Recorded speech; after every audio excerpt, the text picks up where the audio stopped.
So filming these videos with Drew is definitely a little bit different. It's not your typical web video where you show up at a park, film for a couple days, and then edit the thing real quick and just get it on the web.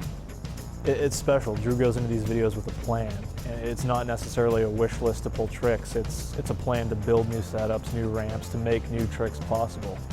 And it's really not something you see that often with riding edits of any kind.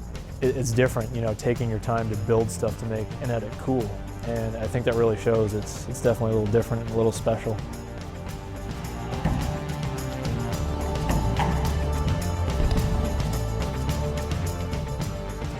Going into this edit and having my last two edits from Joyride 150 do really well, it was just motivating for me to try to see if I could one-up myself or outdo myself. It wasn't for any reason to prove a point or anything. It was just me pushing myself.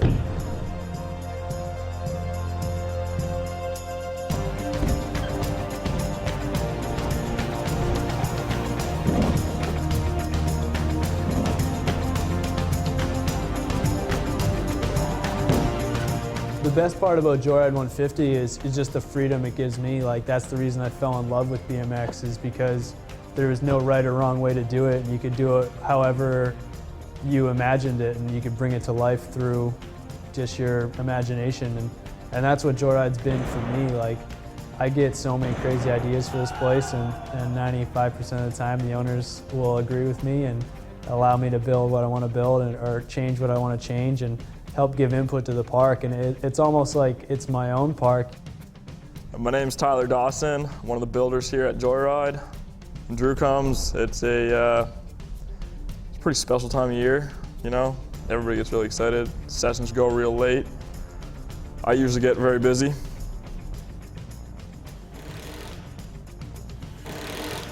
When he shows up to the park, it's like me and him will kind of walk around and go through a few things. He'll tell me what he wants to film and get done and have built. Some of the things I'm just like, man, there's no way you can jump from that back to that. Our roof here to the bottom of these rafters is only 24 feet. And I've had to cut a lot of stuff out of the roof so he can make stuff like that happen.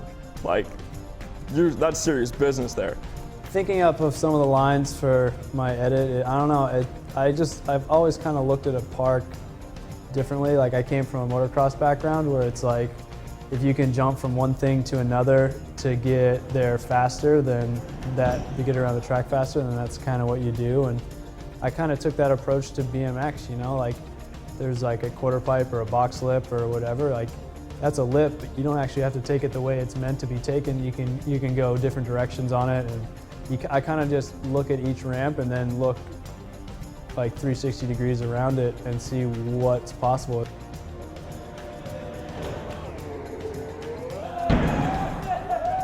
Me personally, I like a bigger setup. You don't have to do the craziest trick on it, but it's a little bit more intimidating, but I don't know, it's rewarding when you do a trick on a bigger setup for me. And then at the same time, I feel the way I look at it is it's safer, you have a 4-foot ramp, there's not much transition to catch, it's easy to go flat on, and then if you have bigger ramps, there's larger transitions, there's more ramp to catch, so the way I look at it is it's just safer. This is what happens when you think too much about BMX. You come up with different ideas.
It's not like I ever just like randomly think an idea and just throw it up and go for it. Like, I analyze every single line that I've done in this edit. Like, I've analyzed every single trick, and I've been like, all right, like I want to jump this gap, or I want to do a trick over this gap. Like, I find a smaller setup like the gap and work my way up. Like, it's all just working your way up.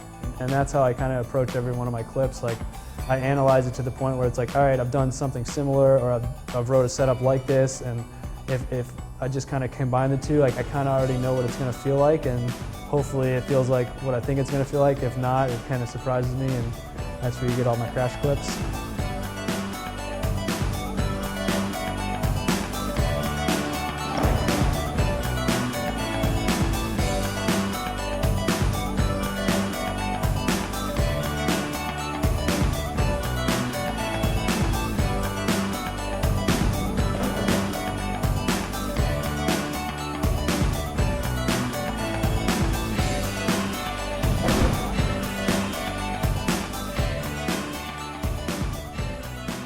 The best way to describe filming with Drew on these edits is definitely kind of terrifying but awesome at the same time. I mean, I often joke about bringing a spare pair of underwear when we're filming, just because it's often just scary to film some of the stuff he's doing because it's so gnarly.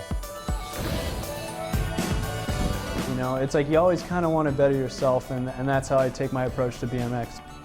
I love the sport, but I'm a perfectionist and I'm stubborn, so it's like, once I learn a new trick, it's not like, okay, I'm content, I'm going to stay here. It's like, all right, I've done this, like, how much farther can I take it?